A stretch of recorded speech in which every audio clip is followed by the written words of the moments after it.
Protein અને ફાઇબરથી ભરપૂર એકદમ સોફ્ટ અને સ્પંજી એવા ઇન્સ્ટન્ટ આથા વગરના મગદાળના ઢોકળા બનાવીશું. તેના માટે અડધો કપ મગની દાળ, 2 મોટી ચમચી ચોખા, એની જગ્યાએ તમે રવો પણ લઈ શકો છો.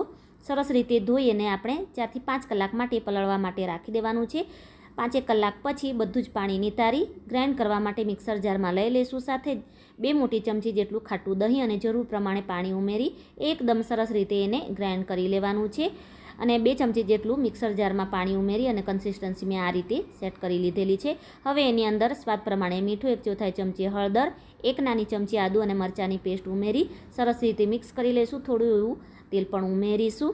હવે જે પ્લેટમાં તમારે ઢોકળા કૂક કરવા હોય એને તેલથી આ રીતે ગ્રીસ કરી લેવાની અને ખીરાની અંદર અડધી ચમચી ઈનો અને એને એક્ટિવેટ કરવા માટે થોડું એવું પાણી ઉમેરી એક જ દિશામાં સરસ રીતે ફેટી તેલથી ગ્રીસ કરેલી પ્લેટમાં ખીરું ઉમેરી પહેલાંથી જ ગરમ કરેલા પાણીમાં આપણે એને સ્ટીમ થવા માટે રાખી દેવાનું છે. ઉપરથી કાશ્મીરી લાલ મરચું સ્પ્રિંકલ કરી દેવાનું. ઢાંકણ ઢાંકી 15 થી 20 મિનિટમાં સરસ રીતે એ કૂક થઈ જશે. તો પછી એને તમારે આ રીતે છરી નાખી અને ચેક કરી લેવાનું, ક્લીન નીકળે છે, મીન્સ ઢોકળા સરસ રીતે કૂક થઈ ગયા છે. પ્લેટને કાઢી થોડીવાર માટે ઠંડી કર્યા પછી તમારે એને કટ કરી લેવાના. હવે એને સ્વાદિષ્ટ બનાવવા માટે વઘારિયામાં થોડું તેલ, અડધી ચમચી જેટલી રાઈ, લીલા મરચાં, મીઠો લીમડો ઉમેરી વઘારને ઉપરથી આ રીતે આપણે રેડી દઈશું. તો તૈયાર છે ઢોકળા. પ્લીઝ લાઇક, શેર અને સબસ્ક્રાઈબ